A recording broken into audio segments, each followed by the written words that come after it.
আমার বান্দা কোন হালতের মধ্যে পড়িয়া আমাকে ডাক দিবে, নদীর মধ্যে বিপদে পড়িয়া আমাকে ডাক দিবে, দুনিয়াতে কোন ঘরের মধ্যে মুসিবতের মধ্যে পড়িয়া আমাকে ডাক দিবে, বান্দা কাঁদিতে উঠেছে, মুসিবতে পড়েছে, ডাক দিবে আমি আল্লাহকে, জমিনের মধ্যে কাজ করতেছে, বিপদে পড়েছে, ডাক দিবে আমি আল্লাহকে। ওই সময় যদি আমি আল্লাহ যদি ঘুমায় যাই, বান্দা হালাক হয়ে যাবে, ধ্বংস হয়ে যাবে, আমি আল্লাহ যদি জবাব না দিতে পারি, এই গুণটা তো অর্জন করা হলো না। এই জন্য বান্দার ভালাইয়ের কারণে বান্দার সবকিছু দেওয়ার ক্ষেত্রে আমি আল্লাহ কখনো ঘুমাই না। সুবহানাল্লাহ। লা তাখুযুহু সিনাতুন ওয়ালা নাওম। আমি আল্লাহর উঙ্গানি নাই, জিমানি নাই, ঘুমানি নাই, কোনো কিছুই নাই। আমি আল্লাহ সর্বক্ষেত্রে সজাগ থাকি। আমার বান্দা কখন ক্ষুধার থেকে ডাক দিবে, ওই সময় যদি আমি জবাব না দিই, ওই সময় যদি বান্দার হেল্প না করি, তাহলে বান্দা হালাক হয়ে যাবে, আমার উপর তাওয়াক্কুল নষ্ট হয়ে যাবে। বলবে আল্লাহ তো আমাদেরকে দুনিয়াতে পাঠাইছে কিন্তু কোনো হেল্প করে না। এই প্রশ্নটা যাতে হাসরের ময়দানে না করতে পারে, আল্লাহ বলেন আমি ঘুমাই না। আল্লাহ কি করেন না? ঘুমান না। অথচ আমরা যদি ঘুমাই আমাদের দিনের খবর থাকে না। আমাদের দুই ধরনের মৃত্যু হয়। কয় ধরনের? জোর বলেন, জোর বলেন। একটা হলো এক ধরনের মৃত্যু হয় আমরা যখন ঘুমায় যাই, এটা এক ধরনের মৃত্যু। আমাদের রূহ নামক নিয়ামতটা আল্লাহর দরবারে দেওয়া হয়। যখন আল্লাহ তাআলা যাকে ইচ্ছা করেন নিয়ামত, এই রূহ নামক নিয়ামতটা আল্লাহ ফিরাইয়া দেয়। যার অন্তরে যার দেহের মধ্যে আল্লাহ তাআলা ফিরাইয়া দেয়, ওই বান্দা জীবিত হয়ে আমার ঘুম থেকে উঠে যায়। সুবহানাল্লাহ। আরেকটা হলো চিরবিদায়, চিরবিদায় রূহ নামক নিয়ামতটা যার দরবারে আল্লাহর দরবারে যার কবজা করা হয়ে যায়, আর ফিরাইয়া দেয় না, তার রূহ নামক নিয়ামতটা নিয়ে যায়, যার আর ফিরাইয়া দেয় না, ওটা হলো চূড়ান্ত মৃত্যু। এই মৃত্যু যদি কোনো বান্দার হয়ে যায়, সে আখিরাতের লাইনে উঠে গেল, আর দুনিয়ার লাইনে আসতে পারবে না। সুবহানাল্লাহ। এই জন্য আল্লাহ বলেন যে তোমাদের হেল্প করতে গিয়া, তোমাদের বাঁচাইতে গিয়া, তোমাদের ডাক শুনতে গিয়া আমি আল্লাহ কখনো ঘুমাই না। সুবহানাল্লাহ। লা তাখুযুহু সিনাতুন ওয়ালা নাওম। আমি আল্লাহ কখনো ঘুমাই না। কেন ঘুমাই না? যদি ঘুমায় যায় বান্দা তুমি হালাক হয়ে যাবা, এই জন্য আমি ঘুমাই না। এরপরে আল্লাহ বলেন লাহু মা ফিস সামাওয়াতি ওয়া মা ফিল আরদ। বলেন তো এই আসমান জমিনে যা কিছু আছে এগুলোর মালিক কে? দুনিয়ার কোন মালিক না, একমাত্র আমার আল্লাহর মালিক। কেউ যদি বলে বাংলাদেশ আমার, ইন্ডিয়া আমার, পাকিস্তান আমার, আমেরিকা আমার, বলেন তো এগুলো কি ভ্রান্ত কথা? কি ভ্রান্ত কথা না? কথা বলে না। আর এই দুনিয়া কার? কথা বলে না। এই দুনিয়ার ভিতরে কি বাংলাদেশ নাই? না বাংলাদেশ বাইরে গেছে না? হ্যাঁ, এই বাংলাদেশ কার? ইন্ডিয়া কার? পাকিস্তান কার? আমেরিকা কার? সৌদি আরব কার? হাজার দাবি করলো তুমি জিরো, আর হিরো কে? একমাত্র আল্লাহ। তুমি যতই সম্পদশালী হও, আল্লাহর দরবারে তুমি জিরো, আর আল্লাহ তোমার কাছে হিরো। সুবহানাল্লাহ। পৃথিবীতে মানুষ যতই ধনী হও, আল্লাহর কাছে সে কি? গরিব। আল্লাহর কাছে সে কি? সেকেন্ডের ভিতরে আল্লাহ গরিব বানাতে পারে না। তুমি কিসের বানাই করো মিয়া? কিসের বানাই করো? আল্লাহ বলেন তুমি আমার কাছে জিরো, আমি তোমার কাছে হিরো। সুবহানাল্লাহ। এই জন্য আসমান জমিনে যা কিছু আছে এগুলো কার? এগুলো সব কিছু আল্লাহ নিয়ন্ত্রণ করে কি করে না? ক্ষমতা কার? আল্লাহ তাআলা বলেন বান্দা আসমান জমিনের মধ্যে যা কিছু দেখতেছো দেখো কুদরতি নিদর্শন। আল্লাহু আকবার। আল্লাহ বলেন বান্দা আসমান ও জমিনে যা কিছু আছে সবই হলো আমার আল্লাহ। সাত আসমান দেখতেছো এটা আমার আল্লাহ, সাত জমিন দেখতেছো এটা আমি আল্লাহ। দুনিয়ার কোনো মানুষের নয়। যদি বলো বলে আল্লাহ, তাহলে তো দুনিয়াতে মানুষ ঘরের মালিক হয়, ঘরের মালিক হয়, বাড়ির মালিক হয়, গাড়ির মালিক হয়, জমি জামার মালিক হয়। আল্লাহ বলেন সীমিত সময়ের জন্য তোমাকে মালিক বানায় দিলাম। সীমিত সময়ের জন্য তোমাকে মালিক বানায় দিলাম। তুমি স্থায়ী মালিক নয়। আর স্থায়ী মালিক তো তুমি, যেটা আমি আল্লাহ তোমার জন্য বরাদ্দ করে রাখছি জান্নাতে। সুবহানাল্লাহ। আল্লাহ বলেন প্রত্যেকটা বান্দার জন্য আল্লাহ এক একটা জান্নাত আল্লাহ জান্নাতের ভিতরে রেখে দিয়েছেন। সুবহানাল্লাহ। তাহলে কি বিধর্মী যারা আছে তাদের নামে কি জান্নাত নাই? আছে। যত ধর্ম ভিন্ন ধর্মাবলম্বী যারা আছে এরা জান্নাত আছে, কিন্তু তার কপালের কারণে পাবে না। বলেন নাউযুবিল্লাহ। প্রত্যেকটা মানুষের জন্য আল্লাহ জান্নাত বানায় রেখেছেন। এখন যদি তার কৃতকর্মের কারণে যদি সে জান্নাত না পায়, এটা তো তার নিচু করা, আল্লাহকে দোষারোপ করার মতো ক্ষমতা কারো নেই। আসমান জমিনের মধ্যে যা কিছু দেখতেছে এগুলো হলো সব আমি আল্লাহর। এরপর বলেন মানজাল্লাযী ইয়াশফাউ ইনদাহু ইল্লা বিইযনি। আছো, আমার অনুমতি ছাড়া কাউকে সুপারিশ করিয়া কোনো জায়গায় নিয়ে যাওয়ার জন্য? বলেন তো আল্লাহ তাআলা কাউকে অনুমতি ছাড়া কাউকে কারো সুপারিশ কবুল করবে না? আল্লাহ তাআলা বলেন না, তোমাকে যার মাধ্যমে সুপারিশ করাবো আমি আল্লাহ আগে জানাই দিয়েছি। সুবহানাল্লাহ। আল্লাহ বলেন তোমার সুপারিশদার একজন বানায় রাখছি, তিনি হলেন রাসূলুল্লাহ সাল্লাল্লাহু আলাইহি ওয়াসাল্লাম। তার কর্ম, তার কথা অনুযায়ী যদি চলো আমি আল্লাহ তার সুপারিশ কবুল করব। আল্লাহ রাসূল বলেন হাসরের ময়দানে একজন ব্যক্তির সুপারিশ আল্লাহ তাআলা কবুল করবে, সেই ব্যক্তি হলাম আমি। আমি সর্বপ্রথম আল্লাহর দরবারে সুপারিশ করব, আর সুপারিশ করার কারণে আল্লাহ আমার সুপারিশ কবুল করবে। সুবহানাল্লাহ। কার কার? রাসূল সাল্লাল্লাহু আলাইহি ওয়াসাল্লাম। তখন বলবেন তো অন্য লোকেরা যারা আছে এরা কি করবে? এরা মদিনা দৌড়াবে। সুবহানাল্লাহ। সমস্ত উম্মতরা এক একজন নবীর কাছে যাবে, গিয়ে বলবে হে মুসা নবী আল্লাহর কাছে সুপারিশ করেন, হাসরের ময়দানে এই কষ্ট আমরা সহ্য করতে পারতেছি না, আমাদের বিচারের কার্য সম্পূর্ণ করে তাড়াতাড়ি বলেন। মুসা নবী বলেন আমার বড় ভয় লাগে। সুবহানাল্লাহ। আমার বড় ভয় লাগে, আমি পারবো না। এইভাবে একে একে প্রত্যেক নবীদেরকে এইভাবে বলবে, বলার পরে শেষ পর্যন্ত সবাই মিলে দৌড়বে হযরত মুহাম্মদুর রাসূলুল্লাহর কাছে। সুবহানাল্লাহ। গিয়ে যখন বলবে, বলার সাথে সাথে আল্লাহ রাসূল তো সিজদারত অবস্থায় সব শুধু বলবে ইয়া হাবলি উম্মতি, ইয়া হাবলি উম্মতি, ইয়া হাবলি উম্মতি, আল্লাহ তুমি আমার উম্মতকে maaf করে দাও, উম্মতকে maaf করে দাও। এমনি আল্লাহ তাআলা বলবেন ইয়া রাসূলুল্লাহ আমার নবীজি ইরফা রাসাকা, আমার নবীজি আপনি মাথা উঠান, আর কাঁদতে হবে না, কাঁদতে হবে না, আপনার সুপারিশ কবুল হয়ে গেছে। আপনার যাকে ইচ্ছা তাকে হাতে ধরে আমি আল্লাহ তৈরি জান্নাতের ভিতরে নিয়ে যান। সুবহানাল্লাহ। সুপারিশ একমাত্র কে করবে? রাসূল সাল্লাল্লাহু আলাইহি ওয়াসাল্লাম। দুনিয়াতে অন্য ধর্মাবলম্বীরা যারা আছে তারা এক একটা কাজের জন্য এক একটা খোদা বানায়, এক একটা কাজের জন্য এক একটা খোদা বানায়। আমরা আমাদের জ্বর হয়েছে ওই খোদার কাছে যাও, আমাদের বিপদ আপদ হয়েছে ওই খোদার কাছে যাও, আমাদের এই হয়েছে ওই খোদার কাছে যাও। অর্থাৎ ভিন্ন ভিন্ন কি বানায়? খোদা বানায়। তাদেরকে প্রশ্ন করা হলো তোমরা ভিন্ন ভিন্ন খোদা কেন বানাও? তো ভিন্ন ভিন্ন খোদা বানাইয়া আমরা আল্লাহর নৈকট্য অর্জন করি। বলেন নাউযুবিল্লাহ। মূর্তির ইবাদত করিয়া কেউ আল্লাহর নৈকট্য অর্জন করতে পারবে? আর কথা বলেন জোরে বলেন না, নৈকট্য অর্জন করতে পারবে? তারা বলে আমরা তার ইবাদত করি আল্লাহর নৈকট্য অর্জন করার জন্য। বলে তাই নাকি? বলে হ্যাঁ। তোমরা কার উপাসনা করো? বলে আমরা ওই মূর্তির উপাসনা করি যেন সে আল্লাহর দরবারে সুপারিশ করিয়া যেন জান্নাতের রাস্তা দেখায় দেয়। বলেন নাউযুবিল্লাহ।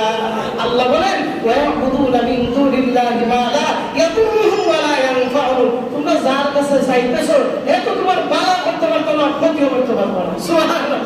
আচ্ছা বলেন মূর্তির কাছে যে ইবাদত করে এই মূর্তি নিজে নিজে ভাবে রাখতে পারে না? রাখতে পারে না। কেউ যদি তার হাতটা ভেঙে দেয় বলবে আমার হাত ভাঙছে কেন? জীবনে বলতে পারবে? আরো উল্টা থাবা দিয়ে উল্টা সবকিছু ভেঙে ফেলাই দেবে। তো আল্লাহ বলেন ওয়ায়াবুদুনা মিন দুনিল্লাহি মা লা, আরে তুমি কার ইবাদত করতেছো? যারা ইবাদত করতেছো, যারা ইবাদত করতেছো সে তো তোমার ভালো করতে পারবে না, ক্ষতিও করতে পারবে না। যা হারো খতম মূর্তি সামনে খালি বলন করতে পারবে, আর কোনো কিছু করতে পারবে না। এই জন্য আল্লাহ তাআলা বলেন আমার অনুমতি ব্যতীত কেউ কাউকে সুপারিশ করতে পারবে না। ঠিক কি? আল্লাহর অনুমতি ব্যতীত কেউ সুপারিশ করতে পারবে? আল্লাহর রাসূল সিজদায় পড়ে থাকবেন, যখন আল্লাহ অর্ডার দিবেন আপনার সুপারিশ কবুল হয়ে গেছে, আপনাকে আমি অনুমতি দিয়ে দিলাম, আপনার যাকে ইচ্ছা তাকে ধরে আমি আল্লাহ জান্নাতে নিয়ে যাব। বলেন সুবহানাল্লাহ।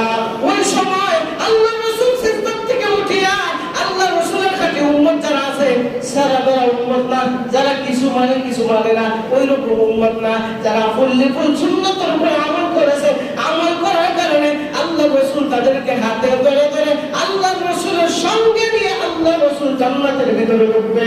সুবহানাল্লাহ। দেখেন মানুষ কতটুকু দামি হয়, যে সময় আল্লাহ রাসূল উম্মতদেরকে নিয়ে জান্নাতে ঢুকবে আল্লাহ রাসূলের উম্মত ব্যতীত অন্য কোনো উম্মত আগে জান্নাতে ঢুকবে না। সুবহানাল্লাহ। আমাদের দাম আছে না নাই? অনেক দাম। এই জন্য আল্লাহ বলেন মান যাল্লাযী ইয়াশফাউ ইনদাহু ইল্লা বিইذনি। কেউ কি আছে যে আমার অনুমতি ব্যতীত কাউকে সুপারিশ করিয়া কোন জায়গায় নিয়ে যাওয়ার জন্য কারো ক্ষমতা নাই? এরপরে আল্লাহ বলেন ইয়ালামু মা বাইনা আইদিহিম ওয়া মা খালফাহুম। আল্লাহ বলেন বান্দা তোমার ভবিষ্যতে কি হবে না হবে কে জানেন? আল্লাহ বলেন বান্দাকে দুনিয়াতে আল্লাহ তাআলা দিয়েছেন তেমন 500 বছর আগে আল্লাহ তাআলা কর্তরে তার রিজিক নামক নিয়ামতটা আল্লাহ রেখে রাখছে। সুবহানাল্লাহ। তোমাকে দুনিয়াতে পাঠাইছি, তুমি দুনিয়া থেকে কি খাইবা কি করবা সব কিছু একমাত্র আল্লাহর দরবারে লেখা হয়ে গেছে। বান্দা তোমার ভবিষ্যতে কি হবে না হবে, তুমি কি হবে, ডাক্তার হইবা না ইঞ্জিনিয়ার হইবা না এমপি হইবা না মন্ত্রী হইবা না মুফতি হইবা না মুহাদ্দিস হইবা না বড় আলেম হইবা না মুফতি হইবা, জানে কে? আল্লাহ বলেন, জানে কে? যদি আল্লাহ না জানতো, যদি বান্দা কোনো জানতো, তবে সবাই জ্ঞানী হয়ে গেল। এইটা একমাত্র এই জ্ঞানটা আল্লাহর কাছে রাখছে। আল্লাহর কাছে যতটুকু জ্ঞান আছে এর ধারে কাছেও মানুষ যাইতে পারে নাই। আল্লাহর কাছে জ্ঞান আছে না নাই? আছে না নাই? আল্লাহ যা জানে বান্দা কি তা জানে? বান্দা তা জানে না। আল্লাহ রাসূলের হাদিসের মধ্যে বলেন, আল্লাহ বলেন, আরে তোমাদেরকে যে জ্ঞান দান করেছি এটা সামান্য জ্ঞান দান করেছি। সুবহানাল্লাহ বলবেন না? দেখেন দুনিয়ার মানুষ সামান্য জ্ঞান পাইয়াই রকেট বানায়, বিমান বানায়, হেলিকপ্টার বানায়, কম্পিউটার বানায়, বিভিন্ন যন্ত্রাংশ তার মেধা দিয়ে বানায়। সামান্য জ্ঞান পাইয়া যদি আল্লাহর তরফ থেকে যদি ফুল জ্ঞান পাইতো, বুঝেন এখন মানুষ কি পর্যায়ে বানাইতে পারত? সুবহানাল্লাহ বলবেন না? কি পর্যায়ে বানাইতে পারত? এই জন্য আল্লাহ বলেন, আমার মতো জ্ঞানী নাই। তোমার ভবিষ্যতে কি হবে না হবে, তোমার বালাই কি হবে না হবে, জানেন কে? জানেন কে? দুনিয়ার কোনো মানুষ জানতে পারে না? জানতে পারে না। এই জন্য আল্লাহ বলেন যে তোমাদেরকে যে কোরআন নামক নিয়ামতটা দিয়ে তোমাদের কাছে পাঠাইলাম, এই জ্ঞানটা যদি তোমরা অর্জন করতে পারো, আমি আল্লাহর কাছে তোমরা হিরো। সুবহানাল্লাহ। কোরআন অনুযায়ী যদি কেউ জিন্দেগি পরিচালনা করে, কোরআনের আইন অনুযায়ী যদি তার জিন্দেগি পরিচালনা করে, সে একদম সুস্থ মস্তিষ্ক আল্লাহ ওয়ালা বান্দা হিসেবে গণ্য হয়ে যাবে। আর কোরআনের আইনকে যারা বিশ্বাস করে না, কোরআনের আইনকে যারা মানে না, তারা আল্লাহর দরবারে কি মুসলমানিত্বের কাতারে বেঁধে নাই। কিছু কিছু মানুষ, কিছু কিছু নাফরমান বান্দা বলে রাখে যে ইসলামী শরিয়া আইন পছন্দ করে না। বলেন নাউজুবিল্লাহ।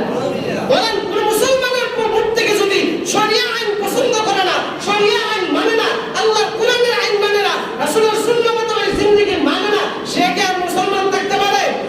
সে কি হয়ে যাবে? মুরতাদ। কি হয়ে যাবে? মুরতাদ হয়ে যাবে। সে শরিয়া আইন বিশ্বাস করে না। আরে ভাই, তুই যদি শরিয়া আইন বিশ্বাস না করিস, শরিয়া আইন যদি না মানস, তো তোর পিছনের জিন্দেগি থেকে টাকা তুই জান যেই মায়ের গর্ভে থেকে জন্ম হয়েছে তাদের বিবাহ হারাম। তাদের বিবাহ যদি শরিয়া আইন না মানুষ, তাদের বিবাহ শরিয়া সম্মত হয় নাই, এগুলো হারাম হয়ে গেছে। তুই যে বিবাহ করেছিস তোর বিবাহ হারাম হয়ে গেছে। তোর যে সন্তান জন্ম দিয়েছে হালাল জাতে নয়, হারাম জাতে জন্ম দিয়েছে। এই জন্য শরিয়া আইন যারা বিশ্বাস করে না, আল্লাহর কোরআনের ভাষ্য মতে সে কি মুরতাদ, সে কি মুরতাদ। এই জন্য শরিয়া আইন অবশ্যই বিশ্বাস করা লাগবে। আর শরিয়া আইন কেন বিশ্বাস করে না? কারণ কোরআনের আইন যদি চালু করে দেওয়া হয়, কোন চুরি করতে পারবে না, কোন চাঁদাবাজি করতে পারবে না, কোন লুচ্চা বদমাশি করতে পারবে না, কোন জিনাকাটি করতে পারবে না। কারণ কোরআনের মধ্যে আছে কেউ যদি চুরি করে আস-সারিকু ওয়াস-সারিকাতু ফাকতাউ আইদিয়াহুমা, তার হাতটা কেটে দাও। সুবহানাল্লাহ বলেন। কেউ যদি জিনা করে তার একমাত্র বিচার হলো মৃত্যুদণ্ড। এর মৃত্যুদণ্ডতে যাইতে হবে। এই জন্য কোরআনের আইন চাই না। আমরা কোরআনের আইন চাই কি চাই না? আরো জোরে বলেন, শরিয়া আইন চাই কি চাই না?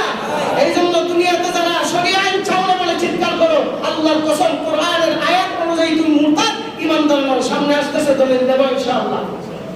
আল্লাহর রাসূলের দরবারে দুইজন ব্যক্তি গেছে, একজন মুসলমান আর একজন ইহুদি। একজন মুসলমান আর একজন ইহুদি গেছে, গিয়া বলতেছে, ইয়া রাসূলুল্লাহ, ইয়া হাবিবাল্লাহ, তার আমার মধ্যে একটা ঝগড়া হয়েছে একটা বিষয় নিয়ে। বলে তাই নাকি? বলে হ্যাঁ। বলে কি বিষয়? বলে এই বিষয়, এর বিচার সমাধান আপনি করে দেন। তো আল্লাহর রাসূল সাল্লাল্লাহু আলাইহি ওয়াসাল্লাম সমাধান করে দিলেন এবং ইহুদির পক্ষে রায় দিয়ে দিলেন। অর্থাৎ এখানে মুসলমান যে আছে তারই দোষ, ইহুদির কোনো দোষ নয়। আল্লাহর রাসূল ডাইরেক্ট দিয়ে দিয়েছেন যে ঠিক আছে, ইহুদি রাইট আছে, মুসলমান তুমি যে আছো তোমার রং, তুমি ক্ষমা চাও তার কাছে। তখন মুসলমান ওই ব্যক্তি ইহুদিকে টান দিয়ে বাহিরে নিয়ে বলে, এই বিচার আমি মানি না। বলেন নাউজুবিল্লাহ। আল্লাহর রাসূলের বিচার যদি কেউ না মানে, তার দুনিয়াতে থাকার কোন ক্ষমতা আছে? ক্ষমতা আছে? তাহলে কি করা দরকার? চলো আবু বকরের দরবারে। আল্লাহর রাসূল তো কি আবু বকর বড় হয়ে গেল, না আবু বকরের দরবারে যাও। কেন? আবু বকর হলো সত্যবাদী, আবু বকর হলো সিদ্দিক, সত্যবাদী। কারণ আল্লাহ তাআলা তার সত্যবাদী, তার আল্লাহর দরবারে তার নাম লেখা হয়ে গেছে। আবু বকরের দরবারে যাও। আবু বকরের দরবারে যখন গেছে, গিয়া বলতেছে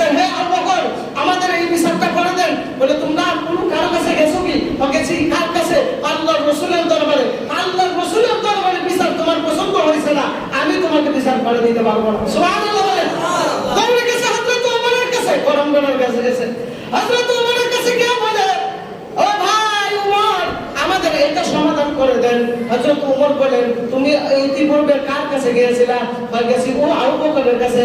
আর কাছে গিয়েছিলা? পাকিস্তান হযরত মুহাম্মদুর রাসূলুল্লাহ সাল্লাল্লাহু আলাইহি ওয়াসাল্লামের কাছে। বলে কি করেছেন? বলে উনি সমাধান করেছেন, ইহুদির পক্ষ রায় দিয়েছেন। আমি তো মুসলমান, আমার পক্ষ রায় দেয় নাই। বলে আল্লাহ রাসূল যেটা বলে সঠিক, এটা কখনো বেঠিক হতে পারে না। বলে না, আমি এই বিচার মানি না। হযরত ওমর বলে বিচার মানো না? বলে কথা বলে একটু দাঁড়াও। হযরত ওমর ঘরের ভিতরে গেলেন, গিয়ে খাম থেকে তরবারিটা টান দিয়ে বের করে আনে, সামনেই তার কল্লা থেকে, তার দেহ থেকে কল্লাটাকে এক সেদে দ্বিখণ্ডিত করে দিয়েছেন। সুবহানাল্লাহ। আল্লাহ রাসূলের বিচার যে মানে না, এর দুনিয়ার বাচ্চা থাকার কোনো প্রাণ নাই। সাথে সাথে তার কলার মধ্যে আঘাত করে দেহ থেকে মাথাটাকে বিচ্ছিন্ন করে দিয়েছে। চতুর্দিকে রুল পড়ে গেছে যে হযরত ওমর মুসলমান সন্তানকে হত্যা করে ফেলেছে। এমনি যখন চতুর্দিকে যখন ভুল পড়ে গেছে, সবাই এসে হযরত ওমরকে দোষারোপ করা শুরু করছে। সুবহানাল্লাহ বলেন। হযরত ওমরকে যখন দোষারোপ করা শুরু করছে, হযরত ওমর বারবার বলতেছে যে আল্লাহর রাসূলের বিচার যার পছন্দ হয় না, তার দুনিয়ার থেকে কোনো লাভ নাই। হোক সে ইহুদি, হোক সে বৌদ্ধ, হোক সে হিন্দু, হোক সে মুসলমান, তাকে আমি কখনো পছন্দ করি না। এই কথা বলার সাথে সাথে সবাই যখন তাকে শাসানো শুরু করছে, এমনি আল্লাহ পাক রব্বুল আলামিন সূরা নিসার 65 নম্বর আয়াত সাথে সাথে নাযিল করে দিয়েছেন। সুবহানাল্লাহ। আল্লাহ বলেন, ফালা ওয়া রাব্বিকা লা ইউমিনুনা হাত্তা ইউহাক্কিমুকা ফিমা শাজারা বাইনাহুম সুম্মা লা ইয়াজিদু ফি আনফুসিহিম হারাজাম মিম্মা কাদাইতা ওয়া ইউসাল্লিমু তাসলিমা।